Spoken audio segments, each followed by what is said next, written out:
서울의 어느 골목에서 일어난 감동적인 소식이 화제다.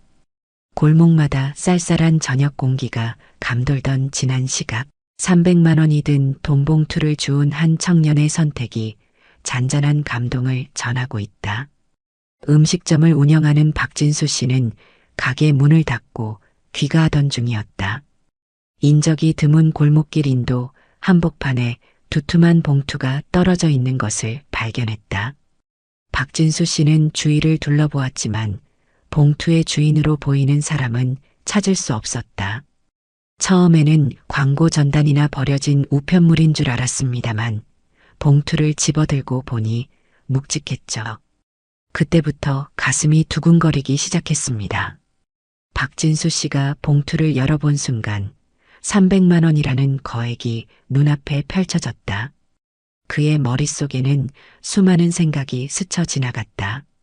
코로나 이후 계속된 적자로 운영난에 시달리는 음식점 사정이 떠올랐다. 직원들의 밀린 월급도 생각났다. 이 돈이면 한 달은 충분히 버틸 수 있을 것이란 계산도 들었다. 하지만 박진수 씨의 발걸음은 경찰서를 향했다. 누군가에게는 이 돈이 제게 필요한 것보다 더 절실할 수 있다는 생각이 들었습니다. 제 것이 아닌 돈을 가져가는 건 옳지 않다고 판단했죠. 경찰서에 도착한 박진수 씨는 돈을 습득한 경위를 상세히 설명했다. 접수를 받은 경찰관들도 이례적인 금액의 놀란 표정을 감추지 못했다. 요즘 같은 시기에 300만 원이면 적지 않은 돈인데 마음이 흔들리지 않으셨나요? 박진수 씨는 잠시 망설이다 고개를 떨구며 답했다. 솔직히 말씀드리면 저도 유혹이 있었습니다. 가게 사정도 좋지 않고 당장 해결해야 할 일도 많았으니까요. 하지만 결국 제 돈이 아니었기에 돌려드리는 게 맞다고 생각했습니다. 경찰서는 박진수 씨의 선행을 높이 평가하며 습득한 돈을 안전하게 보관하겠다고 약속했다. 박진수 씨는 그렇게 다시 가게로 돌아왔다. 며칠 뒤 경찰서에서 연락이 왔다. 돈의 주인이 나타났다는 소식이었다. 경찰은 박진수 씨에게 주인을 직접 만나볼 의향이 있는지 물었고 박진수 씨는 흔쾌히 수락했다. 경찰서에서 만난 돈의 주인은 70대 후반으로 보이는 김순희 할머니였다. 허름한 옷차림의 김순희 할머니는 긴장된 표정으로 돈봉투를 받아들었다. 이 돈은 며느리 병원비로 쓸 돈이었어. 병원 가는 길에 잃어버려서 얼마나 발을 동동 굴렀는지 모른다네. 그 말을 들은 박진수 씨의 얼굴이 창백해졌다. 만약 자신이 돈을 가져갔다면 한 가족이 겪었을 고통을 생각하니 등줄기가 서늘해졌다. 그의 정직한 선택이 얼마나 중요했는지를 깨닫는 순간이었다. 돈을 되찾은 김순희 할머니는 한동안 박진수 씨를 바라보았다. 그러다 조심스럽게 입을 열었다. 젊은이, 요즘 사는 게 많이 힘들지 않나? 얼굴색이 좋지 않아 보이는구먼. 박진수 씨는 쓴웃음을 지으며 고개를 끄덕였다. 코로나 이후 계속된 손님 감소와 임대료 부담으로 가게 운영이 어려웠던 상황을 설명했다. 직원들 월급도 제때 주지 못하는 처지라고 덧붙였다. 작은 음식점을 운영하고 있는데 코로나 이후로 매출이 반토막 났습니다. 손님들도 줄고 배달 수수료는 오르고 게다가 물가까지 올라서 장사하기가 쉽지 않네요. 김순희 할머니는 무언가 깊은 생각에 잠긴 듯했다. 잠시 침묵이 이어졌다. 할머니의 주름진 손이 봉투를 꼭 쥐었다 폈다 하기를 반복했다. 그러다 문득 박진수 씨를 향해 뜻밖의 제안을 했다. 우리 집 1층이 비어 있는데 장사를 계속하고 싶다면 거기서 한번 해보지 않겠나? 박진수 씨는 순간 자신의 귀를 의심했다. 처음 보는 할머니가 갑자기 가게 자리를 제안한다니 도무지 상황이 이해되지 않았다. 네, 정말이십니까? 하지만 저는 말을 마치기도 전에 김순희 할머니가 설명을 이어갔다. 알고 보니 할머니는 이 지역에서 건물 몇 채를 소유한 자산가였다. 하지만 겉으로 보기에는 평범한 시장 상인처럼 소박한 모습으로 살아가고 있었다. 돈을 그냥 줄 수는 없지만 장사를 시작하는데 도움은 줄 수 있지. 한 가지 조건이 있다네. 김순희 할머니는 천천히 말을 이어갔다. 1년 동안 월세는 받지 않겠네. 대신 그동안 가게를 안정적으로 키워보게나. 젊은이의 정직함을 보니 분명 잘 해낼 거라 믿네. 박진수 씨의 눈시울이 붉어졌다. 예상치 못한 제안에 가슴이 벅차올랐다. 포기하려던 꿈을 다시 이어갈 수 있다는 희망이 생겼다. 할머니, 정말 감사합니다. 제가 꼭 성공해서 은혜를 갚겠습니다. 그렇게 박진수 씨는 김순희 할머니의 건물 1층에서 새로운 시작을 하게 되었다. 처음에는 손님이 많지 않았다. 새로운 동네에서 다시 시작하는 일이 쉽지만은 않았다. 하지만 시간이 지나면서 조금씩 변화가 찾아왔다. 입소문이 나기 시작했다. 정직한 청년이 운영하는 가게라는 소문이 퍼졌다. 300만 원이 든 돈봉투를 주어 경찰서에 신고했다는 이야기. 그리고 그 정직함에 감동받은 할머니가 도움을 주었다는 사연이 동네 사람들 사이에서 회자되었다. 사람들은 박진수 씨의 이야기를 듣고 응원하는 마음으로 가게를 찾아오기 시작했다. 음식 맛도 좋았지만 정직한 청년 사장의 이야기에 감동받은 손님들이 늘어났다.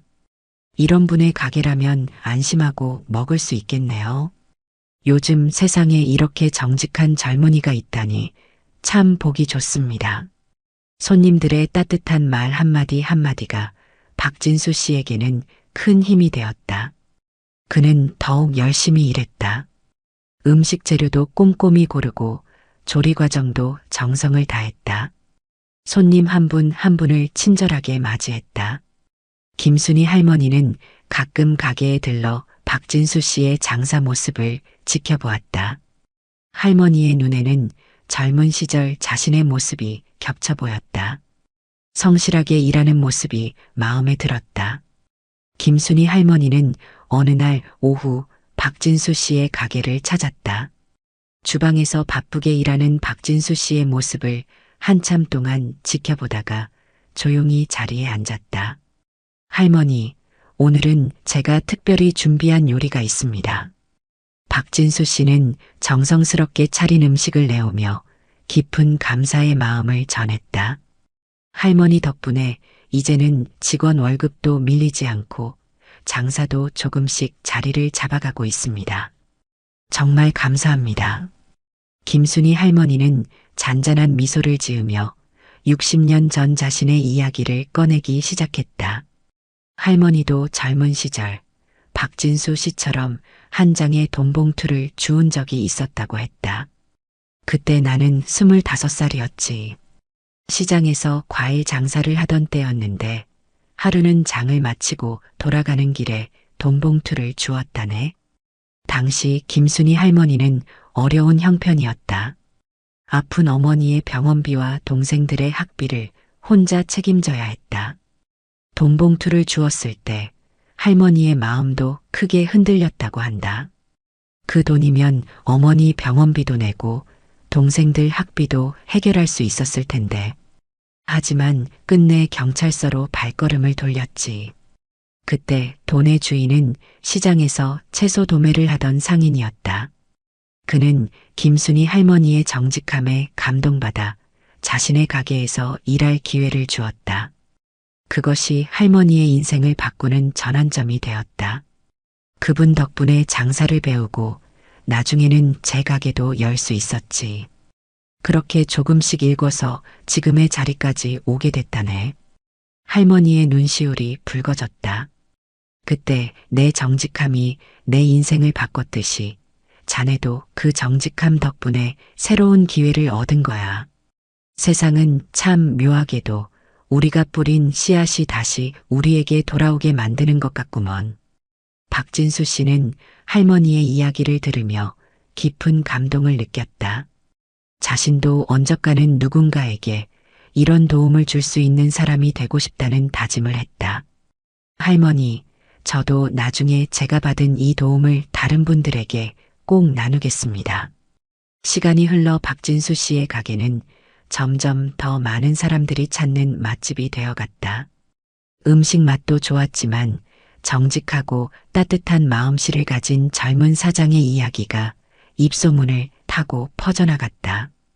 동네 주민들은 이제 박진수 씨의 가게를 단순한 음식점이 아닌 정직과 신뢰의 상징으로 여기게 되었다. 어려운 시기에도 꿋꿋이 버티며 정직하게 장사하는 모습에 많은 이들이 감동을 받았다. 김순희 할머니는 가끔 가게 앞을 지나칠 때마다 손님들로 북적이는 모습을 보며 흐뭇한 미소를 짓곤 했다. 자신의 선택이 옳았음을 다시 한번 확인하는 순간이었다.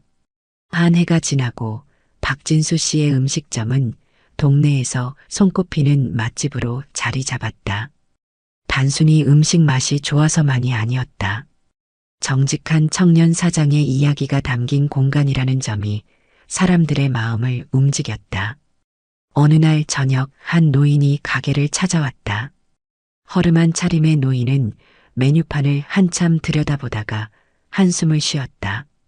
죄송합니다만 2,000원밖에 없는데 뭐라도 먹을 수 있을까요? 박진수 씨는 잠시 노인을 바라보았다. 그리고 주방으로 들어가 특별한 음식을 준비했다.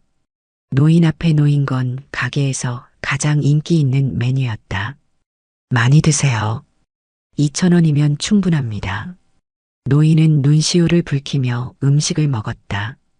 그 모습을 지켜보던 박진수 씨는 문득 결심을 하게 되었다. 다음 날 아침 가게 한쪽에 작은 간판을 세웠다. 우리 가게는 매일 5분께 무료 식사를 제공합니다. 도움이 필요하신 분들은 편하게 찾아와 주세요. 소문은 빠르게 퍼졌다. 처음에는 한두 명의 노인들이 조심스레 가게를 찾았다. 박진수 씨는 그들을 일반 손님과 똑같이 정성껏 대접했다. 무료 식사라고 해서 음식의 질을 낮추는 일은 없었다. 사장님, 이렇게 하면 장사가 힘들지 않을까요? 단골 손님의 걱정 어린 물음에 박진수 씨는 미소를 지으며 대답했다. 제가 받은 도움이 있기에 이만큼 성장할 수 있었습니다. 이제는 제가 그 도움을 나눌 차례라고 생각합니다. 이 소식을 들은 김순희 할머니는 조용히 눈물을 훔쳤다. 60년 전 자신이 받은 도움이 이렇게 다시 피어나는 것을 보며 가슴이 뭉클했다. 박진수 씨의 선행은 여기서 그치지 않았다. 동네의 어려운 학생들에게 아르바이트 기회를 제공하고 홀로 사는 노인들을 위한 반찬 배달 서비스도 시작했다. 처음에는 제가 도움을 받았지만 이제는 제가 도움을 줄 수 있는 위치가 되었습니다.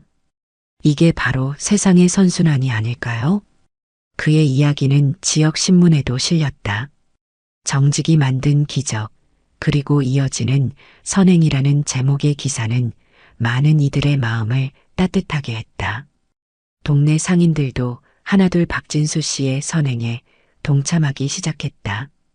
빵집에서는 남은 빵을 기부하고 과일 가게에서는 과일을 나누었다.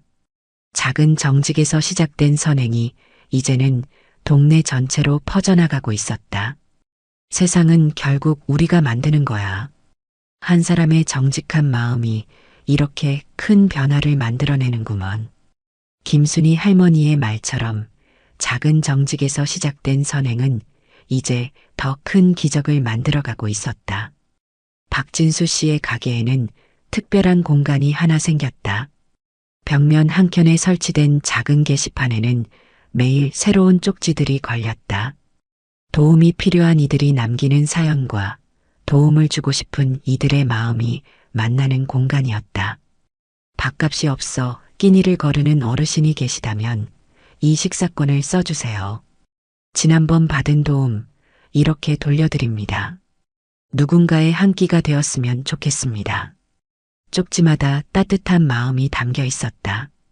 처음에는 박진수 씨가 시작한 작은 나눔이었지만 이제는 수많은 사람들이 함께하는 나눔의 공간이 되었다. 어느 날 중학생 민우가 가게를 찾아왔다. 땀에 젖은 교복 차림이었다. 혹시 설거지 아르바이트 자리가 있나요? 민우의 사정은 안타까웠다. 아버지의 갑작스러운 실직으로 집안 형편이 어려워졌다고 했다. 동생의 학원비를 조금이라도 보태고 싶다는 말에 박진수 씨의 마음이 먹먹해졌다. 그래, 일하고 싶구나. 하지만 먼저 저녁부터 먹어야겠다. 박진수 씨는 민우에게 따뜻한 식사를 대접했다. 그리고 매일 방과 후 2시간씩 일할 수 있는 기회를 주었다. 학업에 지장이 없는 선에서 일하되 시급은 시중보다 높게 책정했다. 사장님, 너무 감사합니다. 고마워할 것 없어. 나도 누군가에게 도움을 받았으니까. 민우의 이야기를 들은 김순희 할머니는 조용히 박진수 씨를 찾아왔다. 자네가 하는 일이 참 보기 좋네. 하지만 혼자서는 벅찰 텐데. 할머니는 가게 옆 빈 공간을 가리켰다. 이 공간도 자네가 써보는 게 어떻겠나? 나눔 카페를 만들어 보면 어떨까 싶어서. 박진수 씨의 눈이 커졌다. 할머니의 제안은 새로운 희망이었다. 지금의 나눔을 더 크게 키울 수 있는 기회였다. 그렇게 나눔의 정원이라는 작은 카페가 문을 열었다. 이곳에서는 누구나 자신의 형편에 맞게 음료값을 지불할 수 있었다. 지불할 여유가 없는 이들은 마음을 나누는 것으로 대신했다. 카페의 한쪽 벽면에는 희망의 벽이 만들어졌다. 도움이 필요한 이들의 사연과 도움을 주고 싶은 이들의 마음이 만나는 공간이었다. 취업 준비생을 위한 면접 정장대여, 공부방이 필요한 학생들을 위한 공간 제공, 생일을 맞은 저소득층 아이들을 위한 작은 파티까지. 세상에는 도움이 필요한 이들도 도움을 주고 싶어 하는 이들도 많다는 걸 깨달았습니다. 중요한 건 그 둘을 이어주는 공간이었던 거죠. 박진수 씨의 말처럼 나눔의 정원은 단순한 카페가 아닌 따뜻한 마음과 마음이 만나는 공간이 되어갔다. 늦가을에 쌀쌀한 바람이 불던 어느 날 박진수 씨의 가게에 특별한 손님이 찾아왔다. 60년 전 김순희 할머니에게 도움을 주었던 채소 도매상의 손자였다. 할아버지께서 늘 하시던 말씀이 있었습니다. 정직한 사람에게 베푼 도움은 결코 헛되지 않다고. 할머니의 이야기를 듣고 이곳에 오지 않을 수 없었습니다. 그는 자신이 운영하는 채소 납품 회사를 통해 박진수 씨의 가게와 나눔의 정원에 신선한 채소를 정기적으로 지원하겠다고 약속했다.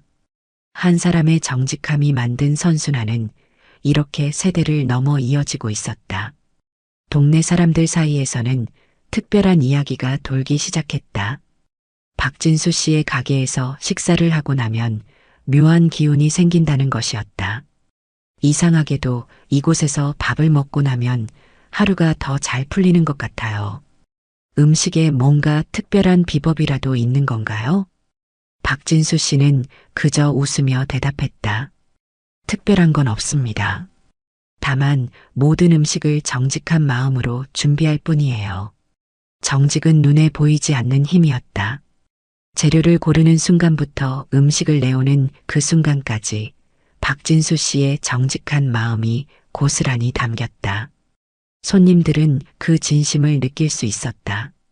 나눔의 정원에서는 매주 토요일마다 특별한 행사가 열렸다. 마음 나눔 데이라고 이름 붙은 이 날에는 지역의 예술가들이 모여 작은 공연을 펼쳤다. 공연을 보러 온 사람들은 자유롭게 후원금을 낼 수 있었고 모인 후원금은 어려운 이웃들을 위해 쓰였다. 우리가 가진 재능으로 나눔에 동참할 수 있어 기쁩니다. 청년 예술가들의 말처럼 나눔에는 여러 가지 형태가 있었다. 돈이 아니어도 자신이 가진 것으로 얼마든지 나눔에 참여할 수 있다는 걸 보여주는 시간이었다. 김순희 할머니는 이런 변화를 지켜보며 자주 이야기했다. 세상에는 아직 착한 사람들이 많다네. 다만 그들이 서로 만날 기회가 없었을 뿐이지. 박진수 씨의 가게는 그런 사람들이 만나는 징검다리가 되어주고 있었다. 도움이 필요한 이들과 도움을 주고 싶은 이들이 자연스럽게 만나 서로의 마음을 나누는 공간. 그곳에서 작은 기적들이 일어나고 있었다. 겨울의 문턱에 선 어느 날, 김순희 할머니가 박진수 씨의 가게를 찾았다. 할머니의 손에는 낡은 가죽 가방이 들려 있었다. 이걸 자네에게 보여주고 싶어 가지고 왔다네. 가방 안에는 60년 전 할머니가 돈을 주어 경찰서에 신고했던 당시의 감사장이 들어 있었다. 바래진 종이에는 당시 경찰서장의 서명과 함께 할머니의 정직한 행동을 칭찬하는 내용이 적혀 있었다. 그때는 이런 감사장 하나가 내 인생의 전부인 것만 같았지. 하지만 지금 생각해보면 그날의 선택이 내 삶을 이렇게 바꿔놓을 줄은 몰랐네. 박진수 씨는 감사장을 조심스럽게 넘기며 할머니의 젊은 시절 이야기를 들었다. 할머니는 그 시절을 회상하며 눈시울을 붉혔다. 돈을 주운 그날 나는 하루 종일 고민했다네. 그때 우리 어머니는 중병으로 누워 계셨고 동생들은 학비가 필요했지. 그 돈이면 당장의 어려움은 해결할 수 있었을 텐데. 할머니는 잠시 말을 멈추었다가 이어갔다. 하지만 그 돈을 가져갔다면 지금의 나는 없었을 거야. 정직하게 살아온 지난 세월이 있었기에 이만큼 성장할 수 있었지.